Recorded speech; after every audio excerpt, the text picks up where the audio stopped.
అపర చాణిక్యుడు బహు గ్రంథకర్త అయినటువంటి మన ఆంధ్రుడు ప్రధానమంత్రి చేసి మైనారిటీ ప్రభుత్వాన్ని 5 సంవత్సరాల పాటు నిర్విఘ్నంగా నడిపినటువంటి రాజకీయ చాణిక్యుడు అటువంటి పివి నరసింహారావు గారి వర్ధంతి సందర్భంగా ఈ రోజున మనందరం ఇక్కడ సమావేశం అవటం, వారి యొక్క దివ్య స్మృతుల్ని ఒక్కసారి మనం తలుచుకుని మన నివాళులు అర్పించడం అనేటువంటిది మన విద్యుక్త ధర్మంగా భావించాలి. ముఖ్యంగా మనం వారిని గురించి అనుకోవలసింది, తెలియవలసింది ఏమిటంటే యువతరానికి ఆదర్శప్రాయంగా ఆయన జీవితాన్ని గడిపాడు. అలాగే రాజకీయంలో ఉన్న పరిజ్ఞానమే కాకుండా సాహిత్య పరిజ్ఞానం కానీ ఎన్నో రకాల ఆ ప్రక్రియలన్నీ కూడా ఆయన చేసి ఇటువంటి అనితర సాధ్యమైనటువంటి ఎన్నో రకాల రాజకీయటువంటి ప్రక్రియలు చేసిన ఆయన్ని మీ అందరికీ తెలుసు. అట్లాగే అంతవరకు ఎన్నో రకాల ఆదుకున్నటువంటి ఆ పార్టీ, రాజకీయ పార్టీ ఆఖరులో ఆయన్ని చేసినటువంటి నిరాదరణ, వీటన్నిటినీ కూడా మనం గుర్తిస్తే అది ఈ రోజున ఆ పార్టీ వారి యొక్క విజ్ఞతకు వదిలేయవలసిందే కానీ మనం పెద్దగా అనుకోవలసినటువంటి విషయం కాదు. కానీ దాన్ని దృష్టిలో పెట్టుకుని మనం కూడా చేసేటువంటి దేశ సేవ ఇది నిర్విఘ్నంగా, నిరంతరాయంగా, నిర్మలంగా ఉండాలి. ఏది ఏమైనా కూడా మన వరకు మన మనస్సులో నిర్మలంగా ఉండాలి. అది దేశ అభివృద్ధికి, ఏం చేసినా దేశ అభివృద్ధికి, సామాజిక సంక్షేమానికి ఉండాలి అన్నటువంటి పివి నరసింహారావు గారి జీవిత సందేశాన్ని మరొక్కసారి మనందరం స్మరణ చేసుకుంటూ యువతకి మనం ఇవ్వవలసినటువంటి ఎన్నో రకాల ఈ మన జీవితం ద్వారా సందేశాలని మనం ఇస్తూ జీవితం గడపాలని నేను ఆకాంక్షిస్తున్నాను.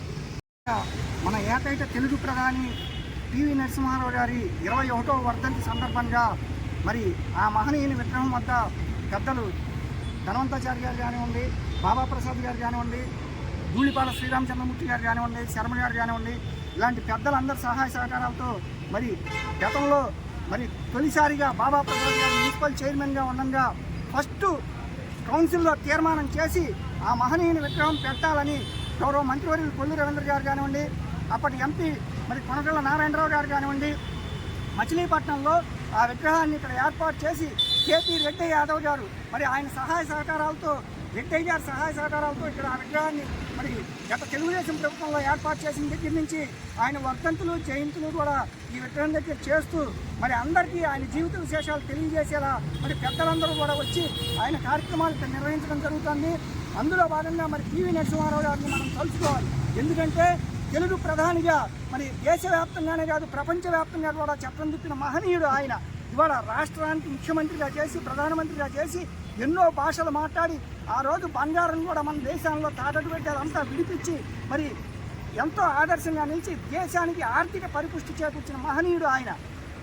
మొన్న వాజ్పేయి గారి విగ్రహావిష్కరణలో కూడా చాలామంది బీజేపీ పెద్దలు, తెలుగుదేశం పెద్దలు కూడా చెప్పారు. వాజ్పేయి గారు, పివి నరసింహారావు గారు చాలా సన్నిహితులు, స్నేహితులు. వారు అధికారంలో ఉన్న, వీరు ప్రతిపక్షంలో ఉన్న, వీరు అధికారంలో ఉన్న, వారు ప్రతిపక్షంలో ఉన్న, ఇద్దరు కలిసి సహాయ సహకారాలు అందించుకుంటూ దేశాన్ని ముందుకు నడిపిన మహనీయులు అన్నారు. అలాంటి మహనీయులను తలుచుకోవడం, స్మరించుకోవడం, భావితరాలకు తెలిసేలా చేయడం మనందరి బాధ్యత. ఈరోజు నా చెయ్యి బాగోలేకపోవడం మూలన అప్పటికప్పుడు ఈ కార్యక్రమాన్ని హడావుడిగా నిర్వహించాల్సి వచ్చింది. దయచేసి అందరినీ పిలవలేదని చెప్పి నన్ను అన్నిలా భావించు దాన్ని క్షమిస్తూ ఈ కార్యక్రమానికి ఇచ్చేసిన ప్రతి ఒక్కరికి పేరు పేరున ధన్యవాదాలు, కృతజ్ఞతలు తెలియజేస్తాను. ఈరోజు గౌరవ మాజీ ప్రధానమంత్రి శ్రీ పివి నరసింహారావు గారి 21వ వర్ధంతి సందర్భంగా వారిని విగ్రహానికి పూలమాలలేసి గౌరవించుకోవడం జరిగింది.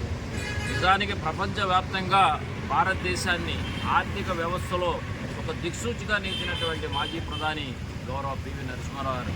అదేవిధంగా ఒక తెలుగువాడి నుంచి ఒక తెలుగువాడు ప్రధానమంత్రి అవటానికి ఆ రోజున వారు పడినటువంటి కష్టం కానీ, అందుకు దివంగత నేత మన గౌరవనీయుడు శ్రీ నారా నందమూరి తారక రామారావు గారు వారికి అందించినటువంటి కృషి కేవలం ఏంటంటే సిద్ధాంతాలు వేరైనప్పటికీ ఒక తెలుగువాడు భారత ప్రధాని అవ్వాలనేటువంటి ముఖ్య ఉద్దేశంతో వాళ్ళిద్దరి సహకారంతో ఆంధ్రప్రదేశ్లో అనేక రకాలైనటువంటి ఆర్థిక సంస్కరణలు తీసుకురావడం అనేది జరిగింది.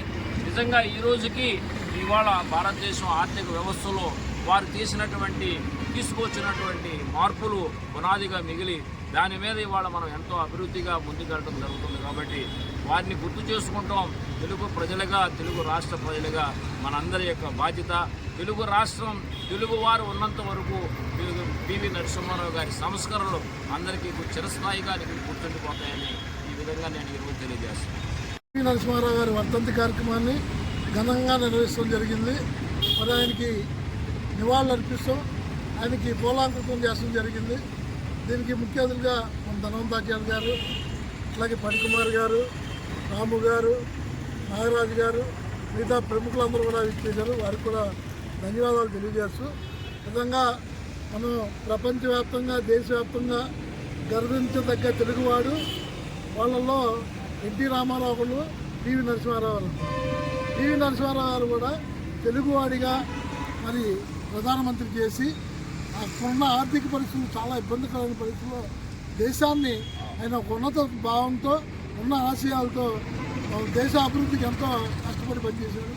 స్వతంత్ర ఉద్యమాల్లో కూడా ఆయన పనిచేశాడు. ఆయన ఆర్థిక వ్యవస్థని బలోపేతం చేస్తున్న పివి నరసింహారావు గారు ఎవరిని మర్చిపోలేరు. ఆయన అంత గుర్తుపెట్టుకున్నారు, ఎవరు మర్చిపోలేరు పివి నరసింహారావు గారు. మరి ఆయన యొక్క వర్ధంతి కార్యక్రమాన్ని ఈరోజు మనం ఘనంగా నిర్వహించుకుంటాం. ఈ కార్యక్రమం మనం అందరం పాల్పంచుకుంటాం, మనం అదృష్టంగా భావిస్తున్నాం. ఆయనకి ఈరోజు ఘనంగా నివాళులర్పిస్తాం.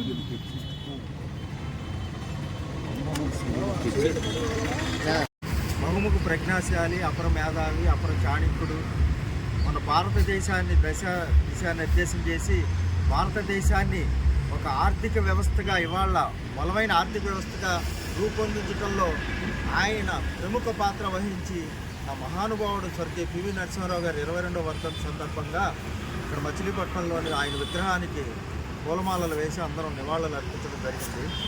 ఈరోజు మన ప్రపంచంలో మనం $5 ట్రిలియన్ ఆర్థిక వ్యవస్థకి ఎదగటానికి పునాది వేసింది మహానుభావుడు ఆయనే.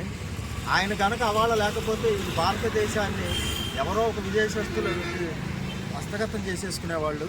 అటువంటి మహానుభావుడిని మనం దేశవ్యాప్తంగా ఆయన స్మరించుకుంటూ ఆయన యొక్క సేవల్ని గుర్తు చేసుకుని ఇవాళ ఆయన యొక్క ప్రతిభ వల్ల, మన్మోహన్ సింగ్ గారి యొక్క కార్యదక్షత వల్ల మనం ఇవాళ ఇటువంటి ఆర్థిక వ్యవస్థకి వెళ్ళగలుగుతున్నాం. ఎవరేమనుకున్నా పివి నరసింహారావు గారు భారతదేశంలో ఆర్థిక వ్యవస్థ మీద చెరగని ముద్ర వేసిన ఆయన. అటువంటి ఆయనకి నివాళులు అర్పించి ప్రతి ఒక్కళ్ళు ఆయన ఆశయ సాధన కృషి చేయవలసింది కోరుతున్నాను. Thank you. రావు గారు మన గర్వకారణం. ఆయన రాష్ట్ర ముఖ్యమంత్రిగా, అదేవిధంగా ప్రధానమంత్రిగా అనేక రాజకీయ భూ సంస్థలు తీసుకొచ్చినటువంటి మహా వ్యక్తి ఆయనకు ఉన్నటువంటి 1100 ఎకరాలని కూడా అందరికీ దానం చేసినటువంటి ఆదర్శవాసుడు పివి నరసింహారావు గారు. అదేవిధంగా మరి విదేశాల్లో అంతకుముందు ప్రభుత్వం తాకట్టు పెట్టిన బంగారాన్ని తీసుకువచ్చి మన ఆర్థిక పరిస్థితిని ఉన్నత స్థితికి తీసుకెళ్ళినటువంటి మహా వ్యక్తి పివి నరసింహారావు గారు. ఆయన రాజకీయవేత్తగానే కాకుండా సాహిత్యవేత్త, బలుభాష కోవిదుడు అనే గ్రంథాలు కూడా రచించాడు ఆయన. ఆ విధంగా మనకు ఒక స్ఫూర్తి, రాజకీయాల్లో ఒక స్ఫూర్తిదాతగా నిలబడినటువంటి పివి నరసింహారావు గారు. ఆయన వనరుల్లో కాంగ్రెస్ పార్టీ చేసిన అన్యాయానికి వారు ఇవాళ వరకు కూడా ఇవాళే కాదు ఈ దేశంలో చుట్టుపెట్టుకుపోతుందని చెప్పి నేను తెలియజేస్తున్నాం. మాజీ ప్రధాని పివి నరసింహారావు వర్ధన్ సందర్భంగా ఈరోజు మన పడికుమార్ గారు, స్టేట్ ఇన్ఛార్జి బ్రాహ్మణ కార్పొరేషన్ చైర్మన్ గారు, స్టేట్ ఇన్ఛార్జి గారు, మన దూలిపాటి శ్రీరామచంద్రమూర్తి గారు, మన దేవస్థానం కమిటీ మెంబర్స్ అందరూ కూడా ఈ సమావేశానికి వచ్చిన ప్రతి ఒక్కరికి పేరు పేరున నా ధన్యవాదాలు చెప్తూ, అసలు మన తెలుగువాడు అయి ఉండి ఒక దేశ ప్రధానమంత్రి చేసి ఎంతో సహాయం చేసిన మనిషిని ఈరోజు కాంగ్రెస్ నాయకులు చాలా నీచాతీతంగా చూశారు. ఏంటి వాళ్ళకి బుద్ధి చెప్పే విధంగా ఈరోజు భారతీయ జనతా పార్టీ అన్ని విధాలా కూడా ప్రజలకి సమతుల్యంగా అందరికీ సమకూరుస్తుంది. ఇప్పటికైనా చూసి గుర్తించుకోవాలని చెప్తూ సెలవు తీసుకుంటాం.